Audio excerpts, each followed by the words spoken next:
അസ്സലാമു അലൈക്കും വറഹ്മത്തുള്ളാഹി വബറകാതുഹു. ദുൽഖഅദ് 5 രാത്രി ഇശാ നമസ്കാരം കഴിഞ്ഞു. ഇവിടുന്നാണ് നിസ്കരിച്ചത് കേട്ടോ. ആൾക്കാരൊക്കെ ഹറമിൽ കുറവാണ്. 13-ാം തീയതി മെയ് മാസം. എന്നാൽ നിസ്കാരം കഴിഞ്ഞു. ആൾക്കാരൊക്കെ ഇങ്ങനെ പിരിഞ്ഞു പോകണു ഓരോ സ്ഥലങ്ങളിൽ. അതിൻ്റെ ഇടയിൽ ഇവിടെ നിന്നിട്ട് ഇങ്ങനെ നോക്കുമ്പോൾ നല്ലൊരു നിലാവിൻ്റെ വെട്ടം പരിശുദ്ധമായ ഹറമിൻ്റെ മുകളിൽ ഇങ്ങനെ കാണാം കേട്ടോ. അങ്ങനെ അതിങ്ങനെ നോക്കി നിൽക്കാൻ വേണ്ടി നല്ലൊരു റാഹത്താണ്. അതൊക്കെ ഇങ്ങനെ കണ്ടു. അതുപോലെ ഹാജിമാർ 2024 ഹജ്ജിനുള്ള ഹാജിമാർ, ബംഗ്ലാദേശിൻ്റെ ഹാജിമാരൊക്കെ ഇവിടെ കുറച്ച് ദിവസങ്ങളായി ഇറങ്ങിക്കൊണ്ടിരിക്കുന്നുണ്ട് ഭാഗികമായിട്ട്. അതൊക്കെ ഞാനിതിൽ ഈ വീഡിയോയിൽ പകർത്തി തരും. ഓരോ ദിവസത്തെയും ഹജ്ജ് ദിനരാത്രങ്ങളിലെ വീഡിയോസുകൾ നിങ്ങളിലേക്ക് എത്തും. നിങ്ങളൊക്കെ കാണുക. കാരണം നമ്മളിവിടെ നമ്മളെ കണ്ണുകൊണ്ട് കാണുന്നത് ഇങ്ങനെയുള്ള ക്യാമറകളിൽ ഒപ്പിയിട്ട് നിങ്ങളിലേക്ക് എത്തിക്കും. കുറേ ആൾക്കാരുണ്ട് അതൊക്കെ കാണാൻ ആഗ്രഹിക്കുന്നവർ. അങ്ങനെ പഠിച്ചവന് അവർക്കൊക്കെ ദീർഘായുസ്സും ആഫിയത്തും അല്ലാഹു പ്രദാനം ചെയ്യുമാറാകട്ടെ. അങ്ങനെ ഇവിടുത്തെ ഓരോ ചിത്രങ്ങൾ ഇങ്ങനെ കുറേ നമ്മുടെ മലയാളി ഹാജിമാർക്ക് ഇങ്ങനെ പോകുന്നുണ്ട്. സമയം ഏകദേശം ക്ലോക്കിൽ 8:45 കേട്ടോ. ഇവിടുത്തെ മുറ്റങ്ങളൊക്കെ കാലിയാണ് കേട്ടോ. കാരണം ഇവിടെയുള്ള ഉംറക്കാരൊക്കെ പകുതി മുക്കാൽ ഇങ്ങനെ പോയിക്കൊണ്ടിരിക്കുന്നു. പുതിയ ഹാജിമാരിങ്ങനെ വരുന്നേ ഉള്ളൂ. ഹജ്ജിനുള്ള തയ്യാറെടുപ്പോടുകൂടി ഹാജിമാർ വന്നുകൊണ്ടിരിക്കുന്നു. സാധാരണ ഈ സമയത്താണ് ഉംറയൊക്കെ ചെയ്യാൻ നല്ല റാഹത്തായിട്ടുള്ള സമയം കേട്ടോ. അധികം തിരക്കൊക്കെ കുറവാണ്. അത് ഞാനിവിടെ 1 നമ്പർ ഗേറ്റ് അടുത്തുള്ളത്. അതിൻ്റെ ഇടയിൽ ഇവിടെ ഒരു സൗദി സ്ത്രീയാണ് കേട്ടോ. ഇങ്ങനെ നടന്നു പോകുന്നതാണ്. അവരിവിടെ ഹജ്ജ് മിഷൻ്റെ കീഴിലുള്ള വർക്കറാണ്. അന്നേരം അവർക്ക് ഇവിടെ ഈ മുറ്റത്തൊക്കെ ഹജ്ജ് മിഷനുമായിട്ട് ബന്ധപ്പെടുത്തിയിട്ട് സൗദി ഗവൺമെൻറ് കീഴിൽ തന്നെ കുറേ സ്റ്റാഫുകളുണ്ട്. അന്നേരം കഴിഞ്ഞ കൊല്ലത്തെ ഹജ്ജിന് ഇവിടെയൊന്നും നിൽക്കാനുള്ള പെർമിഷൻ അവർ തന്നിട്ടുണ്ടായിരുന്നില്ല. നമുക്ക് ഖിദ്മാത്ത് ചെയ്യണമെങ്കിൽ റോഡിലോ അല്ലെങ്കിൽ ബസ് സ്റ്റാൻഡിലോ അങ്ങനെയൊക്കെ വേണമെങ്കിൽ നമുക്ക് ചെയ്യാൻ പറ്റും. അതുപോലെ തന്നെ ഇന്ത്യൻ ഹജ്ജ് മിഷൻ്റെ കീഴിൽ ജോയിൻ ചെയ്യുന്ന വളണ്ടിയേഴ്സ് ഉണ്ട്. അവർക്ക് മാസം ശമ്പളമുണ്ട്. ഒരു മാസം അല്ലെങ്കിൽ 40 ദിവസം 50 ദിവസം അങ്ങനെയൊക്കെ ആയിട്ട്. എന്നാൽ അവർക്ക് ഇവിടെ നിൽക്കാം, അവർക്ക് പ്രശ്നമില്ല. പിന്നെ അതുപോലെ തന്നെ അത് എംബസി അനുവദിച്ചിട്ടുള്ള ഗവൺമെൻറ് കീഴിലുള്ളതാണ്. പിന്നെ നാട്ടിലുള്ള ഇതര സംഘടനകളുണ്ട്, പുറത്തുള്ള സംഘടനകൾ. അന്നേരം അവരൊക്കെ നമ്മളൊക്കെ ഇവിടെ ചെയ്യുന്ന ഖിദ്മാത്താണ്. കാരണം നമ്മുടെ ജോലി കഴിഞ്ഞതിന് ശേഷം ഹാജിമാരെ സേവിക്കുക എന്നുള്ളതാണ്. പല ആൾക്കാരും പ്രായമായിട്ടുള്ള കുറേ ആൾക്കാരാണ് വരിക. അവർക്കൊന്നും അറിയില്ല. നാട്ടിൽ നിന്ന് എത്ര ക്ലാസ് കൊടുത്താലും ഇവിടെ എത്തിക്കഴിഞ്ഞാൽ ഒന്നും അവർക്ക് തിരിയില്ല. പിന്നെ അസീസിയാണ് റൂം, അതുകൊണ്ട് അവർക്ക് വരാനും പോകാനുള്ള ബുദ്ധിമുട്ടുണ്ട്. പിന്നെ ബസ്സിൽ പിന്നെ കുറച്ച് യുവത്തൊക്കെ ഉള്ള ആളാണെങ്കിൽ വിഷയമൊന്നുമില്ല. പിന്നെ അവർക്കൊക്കെ പെട്ടെന്ന് വരാനും പോകാനും ബസ്സിൽ ചാടിക്കയറാനും തിരക്കൊക്കെ ആയിരിക്കും ആ സമയത്ത്. ഏതായാലും ഇവിടുത്തെ ചിത്രങ്ങളൊക്കെ നിങ്ങൾ പകർത്ത് ഓരോ ദിവസങ്ങളിലും ഹജ്ജിൻ്റെ ഓരോ ദിവസങ്ങളിലെ കാഴ്ചകളും ഞാൻ നിങ്ങളിൽ ഒപ്പിയെടുത്ത് അയക്കും. നിങ്ങളൊക്കെ കാണുക. നമുക്ക് കിട്ടിയ അവസരങ്ങൾ നിങ്ങളിലേക്കും കൂടി എത്തിക്കുകയാണ്. അതൊക്കെ കാണുക. പിന്നെ ഇവിടെ തന്നെ കാണിക്കാൻ കൂടുതൽ അറമിൻ്റെ ഒരു ടൗണും കാര്യങ്ങളൊക്കെ ആയിട്ട് ഈ ഭാഗങ്ങൾ മാത്രമേ ഉള്ളൂ. മറുഭാഗത്ത് റസൂലുള്ളാഹിൻ്റെ വീടും ആ ഭാഗത്ത് പിന്നെ കുറേ കൺസ്ട്രക്ഷൻ വർക്കും നടക്കുകയാണ്. പിന്നെ അങ്ങോട്ട് ബന്ധങ്ങൾ കുറവാണ് ആ ഭാഗത്തേക്ക്. പിന്നെ ജന്നത്തുൽ മഅൽ അങ്ങ് പോകണം. എന്നാലും അറമുമായിട്ട് കുറച്ച് ദൂരങ്ങളുണ്ട്.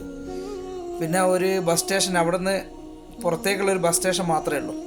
പിന്നെ ഈ ഭാഗത്താണ് ഹറമിൻ്റെ എല്ലാ ടൗണുകളും ഇപ്പോൾ ഉള്ളത് കേട്ടോ. അത് ഈ അജിയാദ് സദ്, അജിയാദ് മസാഫി, പിന്നെ ഈ ജബൽ ഉമർ, അതുപോലെ ഷുബൈക്ക, അതുപോലെ ജെറുബലേക്ക് പോകുന്ന വഴി, ഇങ്ങനെ കുറേ കാര്യങ്ങൾ ഈ ഭാഗത്താണുള്ളത്, ടൗണും കാര്യങ്ങളൊക്കെ. മറുഭാഗത്ത് നമ്മൾ കുറേ ലോങ് നടക്കണം. നടന്നു കഴിഞ്ഞാൽ നമുക്ക് ടൗണുകൾ കിട്ടും. അതിൽ തന്നെ ടൗണുള്ളത് ഒന്നെന്ന് വെച്ചാൽ ഗസയാണ്. ഗസ, പിന്നെ അതുപോലെ ഷേബമർ, ആ ഭാഗത്ത് ജനാതിരിയ, അതെല്ലാം കുറച്ച് അറമെന്ന് കുറേ നടക്കാനുണ്ട് കേട്ടോ. അവിടെ ഇറങ്ങിയിട്ട് അതായത് മറുവിൻ്റെ പുറത്ത് പോയിട്ട് അവിടെ നിന്ന് കുറച്ച് അങ്ങോട്ട് പോകാനുണ്ട്. അത് നമുക്ക് അവിടെ പോയി കഴിഞ്ഞാൽ ഇങ്ങനെയൊന്നും കാണാൻ പറ്റില്ല. ഹറമിൻ്റെ അടുത്ത് ഇങ്ങനെയൊന്നും കാണാൻ പറ്റില്ല. ഹറമെന്ന് നിസ്കാരം കഴിഞ്ഞ് ഹാജിമാരൊക്കെ ഇറങ്ങി ഇങ്ങനെ വരുന്നത് കാണണമെങ്കിൽ നമുക്ക് ഇങ്ങനെയുള്ള ഭാഗങ്ങളിൽ തന്നെ നിൽക്കണം. അതായത് ബാബ് 3 അതിൻ്റെ മുകളിൽ നിന്ന് നിസ്കാരം കഴിഞ്ഞ് ഹാജിമാരൊക്കെ ഇങ്ങനെ പുറത്തേക്ക് വരുവാണ് സഫാ മറുവയുടെ. ഇത് പാലത്തിൻ്റെ മുകളിലോട്ട് കയറിയിട്ട് മറുഭാഗത്ത് പോയി കഴിഞ്ഞാൽ വിശാലമായിട്ടുള്ള ഗ്രൗണ്ടാണ്. സഫാ മറുവയുടെ ആ ഗ്രൗണ്ടാണ്. അവിടെ നിന്ന് ഹാജിമാർ നിസ്കാരം കഴിഞ്ഞിട്ട് ഒന്ന് ഇറങ്ങും. ബാബുസലാമിൽ കൂടി ഇറങ്ങും, അതുപോലെ മറുവ ഗേറ്റിൽ കൂടിയും പുറത്തിറങ്ങും. ആ 2 ഗേറ്റ് മാത്രമേ ഉള്ളൂ. പക്ഷേ ഇവിടെ അങ്ങനെയല്ല. ഇവിടെ ഇഷ്ടംപോലെ ഇങ്ങനെ ജനങ്ങൾ 4 ഭാഗത്തേക്കും ഇറങ്ങിപ്പോകുന്നുണ്ട് കേട്ടോ. ഇഷ്ടംപോലെ റോഡുകളുണ്ട് ഈ ഭാഗത്തൊക്കെ. ഇത് നടന്നു കഴിഞ്ഞാൽ നേരെ നമ്മൾ പുതിയ പള്ളിൻ്റെ ആ ഭാഗത്തേക്കാണ് പോകുക. 79-ാമത്തെ നമ്പർ ഗേറ്റിൻ്റെ മിനാരാണ് കാണുന്നത്. അന്നേരം ഇവിടെ ഉള്ളത് കുറേ ബാത്റൂമും കാര്യങ്ങളൊക്കെ ഉണ്ട് കേട്ടോ ഈ സൈഡിൽ. അതായത് 4, 5, 6, 7, 8, 9, 10 അങ്ങനെ പുതിയ പള്ളിൻ്റെ അടുത്തും വരെ ഇഷ്ടംപോലെ ബാത്റൂമും കാര്യങ്ങളൊക്കെ ഉണ്ട്.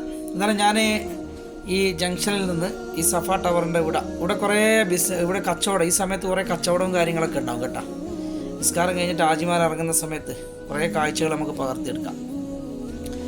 അന്നേരം ഇവിടെ നമ്മുടെ നാട്ടിൽ നിന്ന് വരുന്ന ഹാജിമാർ, ഉംറയ്ക്ക് വരുന്ന കുറച്ച് ഒറ്റ ഹാജിമാരൊക്കെ ഇങ്ങനെ വരുന്നുണ്ട്.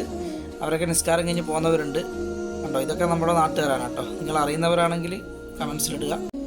ഈ കാണുന്നത് ഈ വർഷത്തെ 2024 ഹാജിമാരാണ് കേട്ടോ.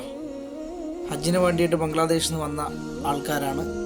അവർ ഇന്നലെ വന്നതാണെന്ന് തോന്നുന്നു. അവരിങ്ങനെ വഴിതിരിയാതെ അവരിങ്ങനെ നിൽക്കുന്നുണ്ട്. അവരെ വണ്ടിയേസ് ഇപ്പോൾ അവിടെ നിന്ന് വന്നിട്ട് അവരെ കൂട്ടിയിട്ട് വഴി കാണിച്ചു കൊടുക്കും. എന്നാലും ഞാൻ അതിൻ്റെ ഇടയിൽ ഈ സഫ ടവറിനോട് ചേർന്നിട്ട് അജിയാദ് മസാഫിലേക്ക് പോകുന്ന വഴിയിൽ അജിയാദ് ഹോസ്പിറ്റലാണ് ഈ വഴി. ഇവിടെയാണ് കണ്ടോ ആ ബോർഡ് കാണുന്നിടത്ത്. അന്നേരം ഇതിൻ്റെ കുറച്ച് മുന്നോട്ട് പോയി കഴിഞ്ഞാൽ ഈ സഫ ടവറിനോട് ചേർന്നിട്ട് നല്ല ഈത്തപ്പഴവും കാവയൊക്കെ കിട്ടും കേട്ടോ. നിസ്കാരം കഴിഞ്ഞിട്ട് പോകുന്നവർക്ക് ഇങ്ങനെ കൊടുക്കുന്ന 2-3 ഇടങ്ങളുണ്ട്. അന്നേരം അതൊക്കെ ഞാൻ പകർത്താൻ വേണ്ടിയിട്ട് മുന്നോട്ട് പോയി. ഇവിടെ ഒരു ഐസ്ക്രീം കട ഉണ്ട്. അന്നേരം അവിടെ നിന്ന് തിരിച്ചിട്ട് ഞാൻ ഈ റോഡിൽ നിന്ന് ഇവിടുത്തെ നേരെ ഓപ്പോസിറ്റാണ് 1-ാം നമ്പർ ബാത്റൂമും 2-ാം നമ്പർ ബാത്റൂമൊക്കെ കേട്ടോ. ഐസ്ക്രീം കടയാണ് കാണുന്നത്. നമ്മൾ ഈ റോഡ് മിഞ്ഞാത്ത വീഡിയോ ചെയ്തിരുന്നത് അണ്ടർ പാസിലേക്ക് പോകുന്ന അറബിൻ്റെ അടിയിലേക്ക് ഞാൻ ഇതിനിടയ്ക്ക് വീഡിയോ ചെയ്തിരുന്നു. ഇതൊരു ഈ സഫ ടവറിൻ്റെ എൻഡാണിത്. അന്നേരം ഇവിടുന്ന് അവർ പാർക്കിങ്ങിലേക്ക് എൻ്റർ ചെയ്യാവുന്ന ക്ലോക്ക് ടവറിനോട് ചേർന്നിട്ടാണ്ടോ. ഇവിടുന്ന് ക്ലോക്ക് ടവറിലേക്ക് ഒരു എൻട്രൻസ് ഉണ്ട്. സുഷ്മക്ക മോട്ടൽ എന്ന് പറഞ്ഞിട്ട് സിഷ് ഹോട്ടൽ.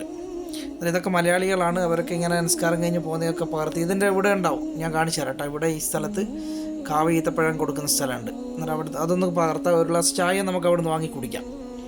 നിസ്കാരം കഴിഞ്ഞിട്ട് ഹാജിമാരിങ്ങനെ ഇറങ്ങുന്നുണ്ട്. നമ്മുടെ മലയാളി ഹാജിമാരൊക്കെ ഇങ്ങനെ പോയിക്കൊണ്ടിരിക്കും. ഇവരൊക്കെ മലയാളികളാണ് കേട്ടോ. പോകുന്നതൊക്കെ നിങ്ങൾക്ക് പരിചയമുണ്ടെങ്കിൽ കമൻസിലിടുക.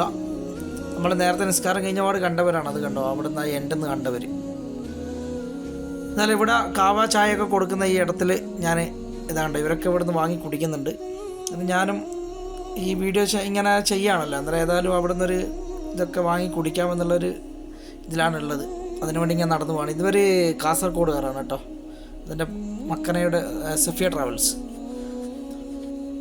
ഇതാ ഇവിടെ ഉണ്ട് കേട്ടോ. ഇങ്ങനെയുള്ള ചെറിയ ബസ്സുകളുണ്ട് ഇവിടെ. ഇങ്ങനെ ചായ ഇങ്ങനെ നിസ്കാരം കഴിഞ്ഞ് പോകുന്നവർക്ക് ഇങ്ങനെ ചായ കാവ ഈത്തപ്പഴമൊക്കെ ഉണ്ടാവും. അങ്ങനെ നല്ല തിരക്കായിരിക്കും ഈ സമയത്ത്. ഓരോ ഹദിയ കൊടുക്കുന്നതാണ് കേട്ടോ ഹാജിമാർക്ക്. ഞാൻ ഒരു ഗ്ലാസ് ചായ എടുത്തു. ഇത് കുടിച്ചുകൊണ്ട് ഇങ്ങനെ ഒന്ന് വെറുതെ ഇതിലോട്ടൊക്കെ നടന്നിട്ട് ഇതൊക്കെ പകർത്തിയിട്ട് നിങ്ങൾ കാണിച്ചു തരാം. ഇവിടെ നിസ്കാരം കഴിഞ്ഞിട്ട് ഇവിടെ എന്തൊക്കെയാണ് നടക്കുന്നത്. ഇതിൻ്റെ അടിയിൽ കുറേ ഷോപ്പിംഗ് സെൻ്ററാണ് കേട്ടോ. ഈ ഇടതുവശത്ത് ഇങ്ങനെ തിരിച്ച് ഞാൻ വീണ്ടും അറമിലേക്ക് തന്നെ ഇങ്ങനെ നടന്നു പോവാണ്. ആ ചായയൊക്കെ കുടിച്ചു. അവിടെ നിന്ന് ഇനി അറമിലേക്ക് തന്നെ ഞാൻ വന്ന സ്ഥലത്തേക്ക് ഇങ്ങനെ തിരിച്ചു പോവാണ്. അതിൻ്റെ കാഴ്ചകളിലേക്കാണ് ഞാൻ നിങ്ങളെ കൊണ്ടുപോകുന്നത്. അതിൻ്റെ ഇടയിലൊരു ദൃശ്യം എനിക്ക് ഇവിടെ നിന്ന് ഇങ്ങനെ വ്യക്തമായിട്ട് കാണുന്നുണ്ട്. ഒരു മസ്രി ആയിരിക്കണം, ഈജിപ്ഷ്യൻ ഒരു സ്ത്രീ ഇങ്ങനെ തലയിൽ വെള്ളം വെച്ച് വരുന്നുണ്ട് കേട്ടോ. നമ്മുടെ നാട്ടിലൊക്കെ ഇങ്ങനെ ഉണ്ടാവുമെന്ന് അറിയില്ല. കാരണം തലയിൽ ഇങ്ങനെ വെള്ളം സംസം നിറച്ചിട്ട് ഇങ്ങനെ വരുന്നുണ്ട്. അത് നിങ്ങൾക്ക് ഇവിടെ ദൃശ്യമാവും.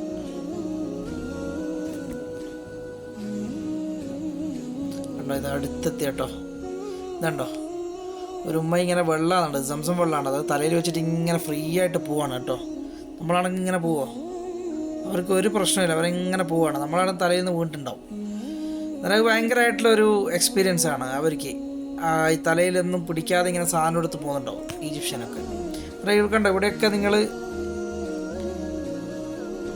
ചായയൊക്കെ കുടിക്കാൻ ഇഷ്ടംപോലെ ഇതുപോലെ ചെറിയ വസ്തുക്കൾ ഇങ്ങനെ ഞാനിങ്ങനെ നടന്ന് വീണ്ടും അറബിൻ്റെ അടുത്തേക്ക് എത്താൻ പോവാണ് കേട്ടോ. ഒരു കാഴ്ചകളൊക്കെ നിങ്ങൾ കാണുക. ഇതിൻ്റെ ഇടയിൽ ഇങ്ങനെ കുറേ ഹാജിമാരിങ്ങനെ നടന്നു പോകുന്നുണ്ടാവേ നമ്മുടെ കേരളക്കാരനെ.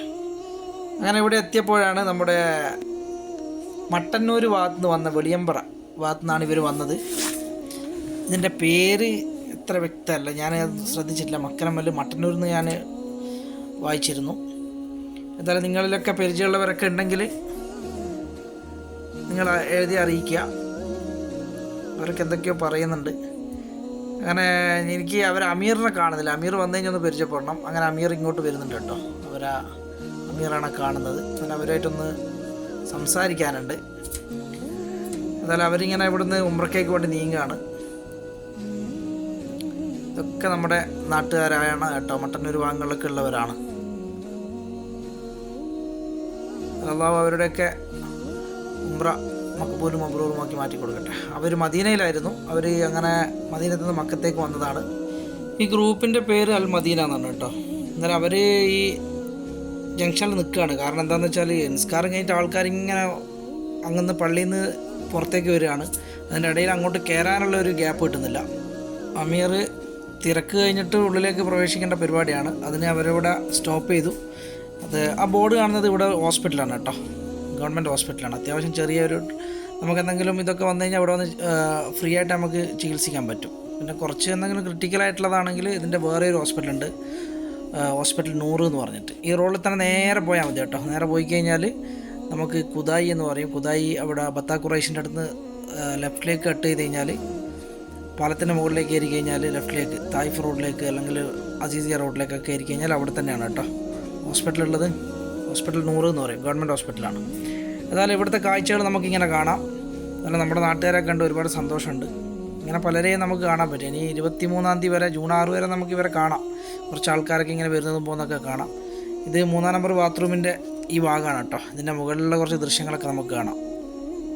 അന്നേരം എല്ലാവർക്കും അല്ലാഹു ആഫിയത്തോടുകൂടിയുള്ള ആരോഗ്യവും സന്തോഷമൊക്കെ കുടുംബത്തിന് നൽകട്ടെ, ദീർഘായുസ്സും അല്ലാഹു നൽകട്ടെ എന്ന് പ്രത്യേകം ദുആ ചെയ്യുന്നു. അതുപോലെ തന്നെ നമ്മുടെ കുടുംബങ്ങളിൽ നിന്നൊക്കെ പലരും മൺമറഞ്ഞു പോയിട്ടുണ്ട്. അവരുടെ ഖബറും അല്ലാഹു സ്വർഗ്ഗപ്പൂങ്കാവനമാക്കി മാറ്റി കൊടുക്കട്ടെ. ആമീൻ യാ റബ്ബൽ ആലമീൻ.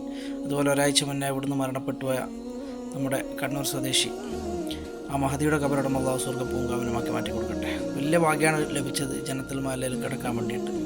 ഏതായാലും പഠിച്ചവന് എല്ലാ കുടുംബങ്ങളിലും അല്ലാഹു അനുഗ്രഹങ്ങൾ വർഷിക്കട്ടെ ഈ രാത്രിയിൽ എന്ന് പ്രത്യേകം ദുആ ചെയ്തുകൊണ്ട് പരിശുദ്ധമായ ഹറമിൽ നിന്ന് അസ്സലാമു അലൈക്കും വറഹ്മത്തുള്ളാഹി.